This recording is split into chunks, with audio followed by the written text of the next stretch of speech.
Yo estaba hablando con Fabio y con este Yanira, sí. Es para ilustrar lo que ella dice de que se me olvidan las cosas. Miren, sí se escucha. O-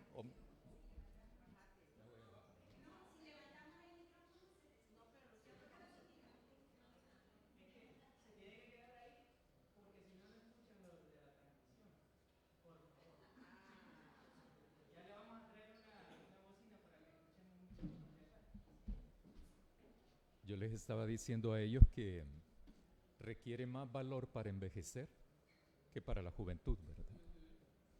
¿Por qué? Porque a veces uno amanece mal y termina bien en la noche. O amanece bien y termina mal y termina bien en la noche, ¿verdad? Pero bien. Así, solo quiero, permítanme darles dos anuncios y luego comienzo la reflexión. Lo primero es que en la primera iglesia bautista de San Salvador tienen una tradición de hacer el Día de la Libertad en Cristo, que de manera presencial y nacional se convoca cada 2 años. Este año toca hacer eso y va a ser el 19 de septiembre, así que siéntase invitados como iglesia. Pero se les va a mandar una invitación para eso. Ahí confluyen las iglesias bautistas históricas, porque aquí en el país antes habían 5 denominaciones, ahora creo que andan por 8 denominaciones bautistas, ¿verdad? Entonces, así es que no sé. Y lo segundo es que el aniversario es el 15 de noviembre y su pastora Ruth Eunice es la predicadora invitada que vamos a tener ahí, ¿verdad? En la iglesia. Así es que ya dicen por invitados para ambas actividades. Araceli, cuando me hablaba sobre venir acá, invitarme para venir aquí y compartir, me pidió que si pudiese hablar algunas anécdotas. Y la primera que se me ocurrió fue con Milagro, ¿verdad? Con la hermana Milagro. La hermana Milagro le llama, el domingo pasado justo fue 34 años. El domingo pasado se conmemoró 34 años, como a eso de las 3 de la tarde, le llamó la hermana Milagro a la hermana Julia Carranza. Para decirle de que si Julia llegaba a la casa de ella para platicar, ¿verdad? Y etcétera, etcétera. Y entonces le dice la hermana Julia, ¿y por qué no invitamos a Cinia Serna? Y le dijo, vaya, está bien, invitémosla. Miren, y ya que estamos así, ¿por qué no vamos a hablar con Walter y Sandra? Y nosotros en ese momento vivíamos en la casa de Ruth Mooney. Ruth Mooney bien entusiasmada porque entre ellas se pusieron de acuerdo de celebrar la Cena del Señor el próximo domingo, que sería ahora. Eso hace 34 años, hoy, ¿verdad? Justamente ahora. Ninguna de ellas tres sale de su casa pensando en formar iglesia, ¿verdad? Ninguna. Sino que en el diálogo era solamente celebrar la Cena del Señor el 3 de mayo. Y entonces dice la hermana Julia, ¿verdad? Imagínense, dice, 3 de mayo va a ser el aniversario de nosotros. ¿Qué se celebra ahora en el país? Vaya. Y la comunidad de mujeres, ellas lo decidieron hacer el Día del Soldado. Y entonces a la hermana Julia le daba risa eso, ¿verdad? Eso. Shekinah es un nombre que la hermana Julia lo puso, ¿verdad? También. No se lo puso a la iglesia, sino que ella lo puso en el concurso. Porque en el concurso, cada quien iba a traer un nombre, ¿verdad? Y se iba a votar. El más votado fue ¿verdad? Por eso es que está ahí.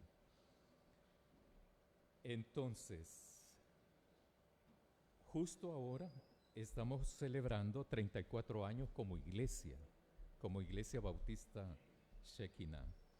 Ese capítulo 12 del texto que hemos leído en el Evangelio según Marcos, es un capítulo 12 bien interesante porque hay una serie de diálogos que aparecen ahí una serie de diálogos.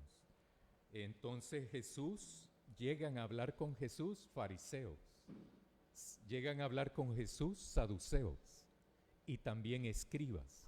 O sea, toda la crema innata de la religiosidad judía de esa época.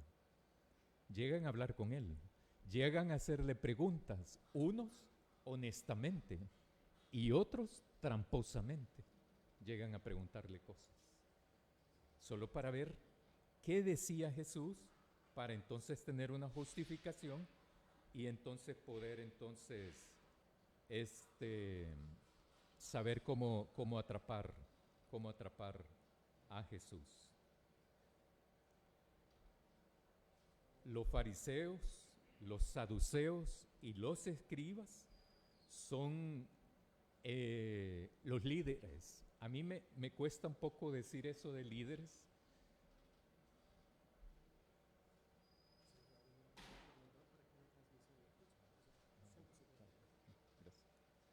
Entonces, sí, es que casi no me oigo, ¿verdad? Porque como soy medio sordo también. Pero eso por la vejez y por el accidente. Los saduceos, los fariseos, pero también los escribas son la crema innata, los jefes de la religión judía de esa época. O sea, no pasaba nada del aspecto religioso que ellos no pudiesen entonces aprobar. Todo tenía que pasar por ellos. Es así que uno de los escribas entonces le pregunta a Jesús, mira, ¿y cuál es, de todos los mandamientos, cuál es el mandamiento más importante? El primero de todos los mandamientos. Le preguntan entonces a Jesús. Y Jesús le responde, ¿verdad? Entre otras cosas, lo que responde Jesús es: el Señor es nuestro Dios. El Señor uno es. ¿Se acuerdan ustedes cuando dijeron eso de los mandamientos? La primera vez que aparece en la Biblia.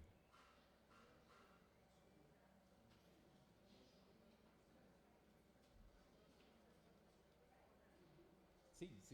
¿En qué momento histórico fue eso?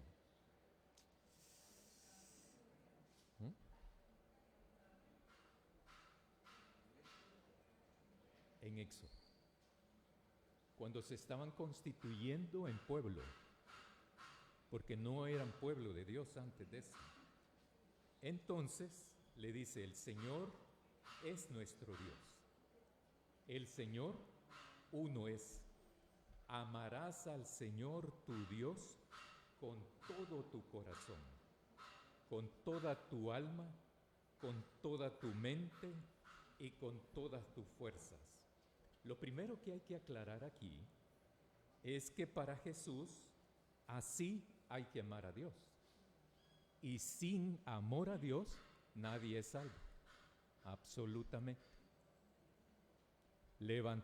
Ustedes saben eso, ¿verdad? Levantar la mano no me salva. Eso no me salva. ¿Dónde está eso en el Nuevo Testamento? No aparece eso. Pero ustedes lo saben más que yo. Lo primero entonces que hay que aclarar es que así dice Jesús que hay que amar a Dios.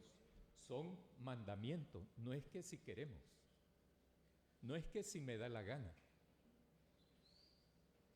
Es un mandato y por lo tanto hay que tomarlo como tal. La palabra que Reina Valera traduce como corazón viene de la palabra griega que es cardia. Esa es la palabra griega, cardia.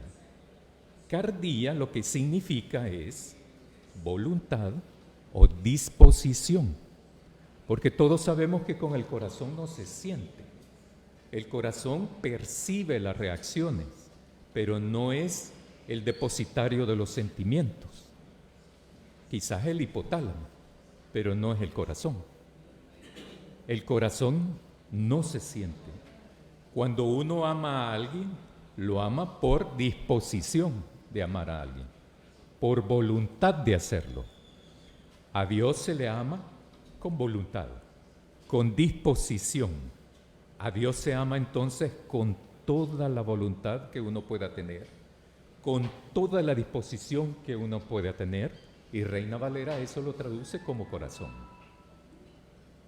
Dice más adelante que a Dios, dice Jesús que a Dios que hay que amarlo con toda el alma. La palabra ahí en griego es suje, que significa vitalidad o aliento de vida, que es lo que le da Dios a los primeros seres humanos cuando los crea. Lo que pasa es que como eso está en el Antiguo Testamento, la palabra es ruaj, que no es alma, es aliento de vida.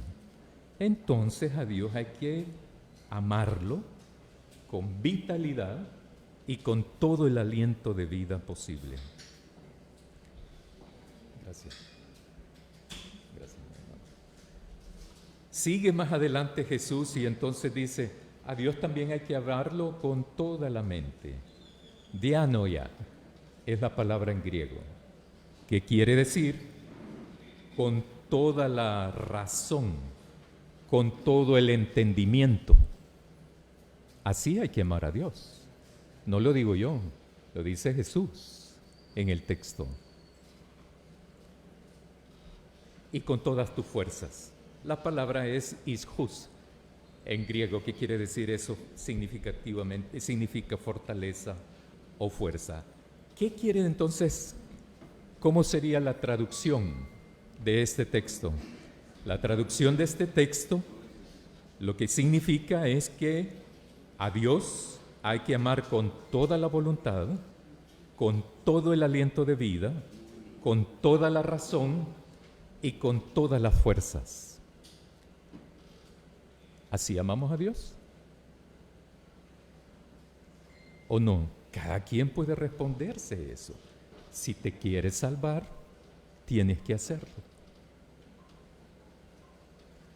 Pero entonces, solamente es una parte de lo que está diciendo Jesús. La segunda parte es que hay que amar al prójimo como a uno mismo. Para averiguar si lo hacemos o no lo hacemos, hay que preguntarnos qué tanto nos amamos a nosotros mismos. O sea, ¿qué tanto me cuido a mí mismo? ¿Qué tanto se cuida usted a usted mismo? Por ejemplo, hay gente, no sé aquí, ¿verdad? Pero en otras partes, hay gente que es intolerante a la lactosa. Solo voy a poner algo mínimo, ¿verdad?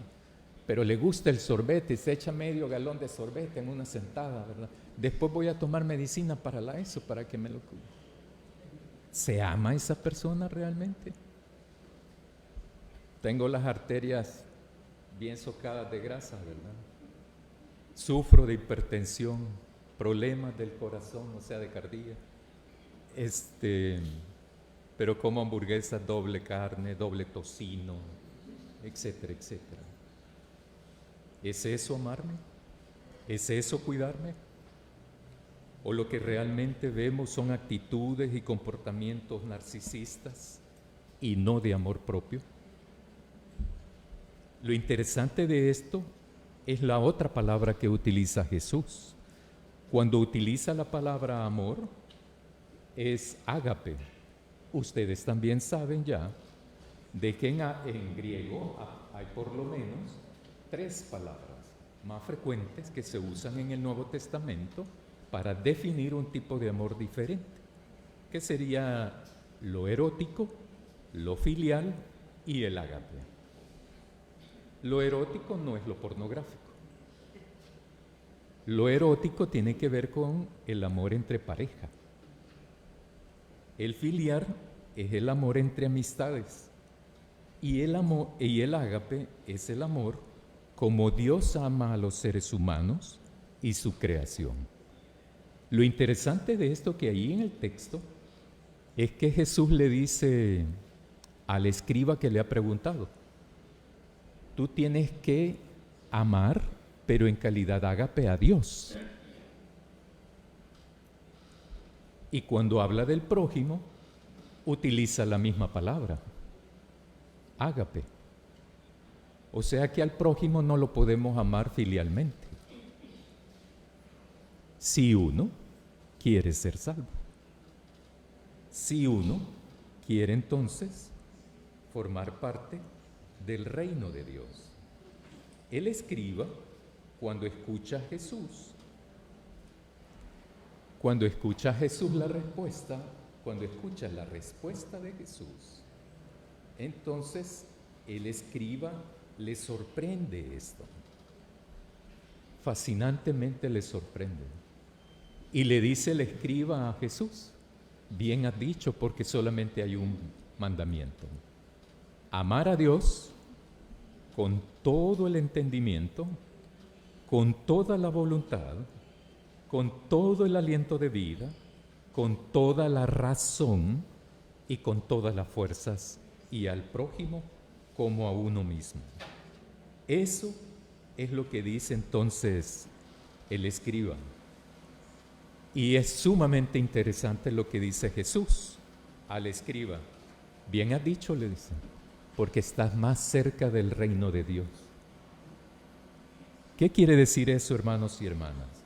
Después de 34 años de existir como iglesia y de estar aquí en este vecindario, me dice la hermana Aide, que es miembro de aquí, que vive por acá, ¿verdad? Yo fui a comprar a la tienda que tiene, y como siempre soy así, ¿verdad?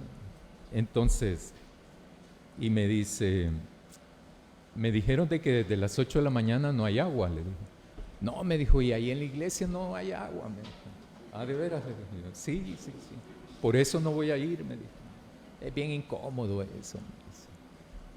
Y es bien interesante, ¿verdad? Porque, y entonces le dije yo, o sea que si hubiese agua, ¿usted iría? Sí, me dijo, yo fuera, no me la pierdo. Entonces, ¿qué hay aquí que le gusta a la gente venir?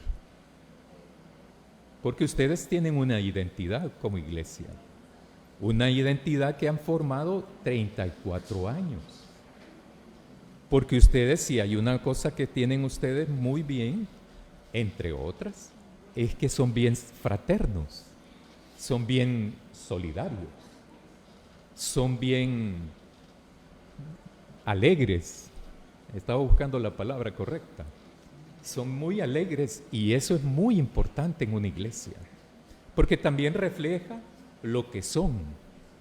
Ser alegre, ser solidario, es lo que uno es, y por eso es que son ustedes así. Por eso es que ustedes lo expresan de esa manera también, ya de manera práctica.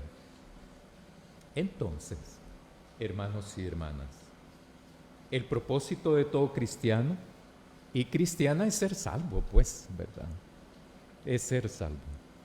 Lo hacemos a través del amor. Un compromiso lo iniciamos cuando levantamos la mano.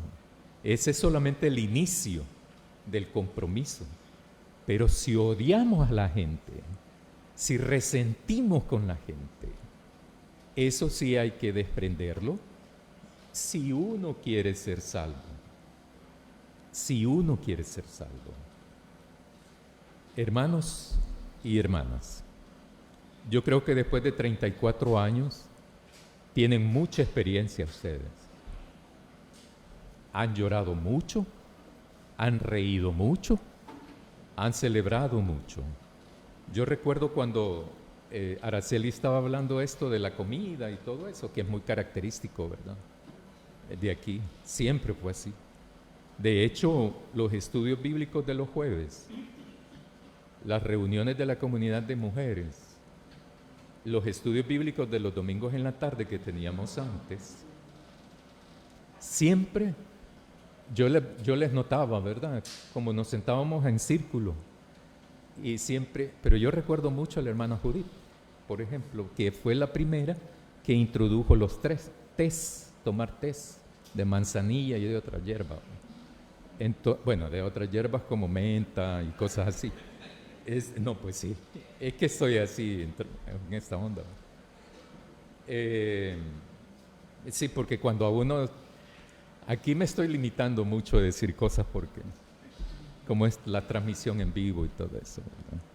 Uno tiene que fingir ser políticamente correcto, ¿verdad? Para decir algunas cosas. La hermana Judith, por ejemplo, yo la veía que se me quedaba viendo. Y me hacía. Sí, le decía, ¿podemos tomar el té? Sí, ¿verdad? Y suspendíamos todo, y el té iba acompañado de pan dulce, por supuesto, ¿verdad? Y suspendíamos eso. Yo creo que eso es lo que, y tantas cosas de ustedes que han vivido durante los 34 años, que los identifica como una iglesia muy propia, muy sui generis, ¿verdad? No hay otra iglesia como ustedes. Y lo digo positivamente hablando, porque son muy fraternos, eso se nota, se nota. Son una iglesia muy solidaria, muy solidaria. Son una iglesia muy preocupada por su hermano, por su hermana. Son una iglesia también muy alegre, porque hay iglesias aburridas, ¿verdad?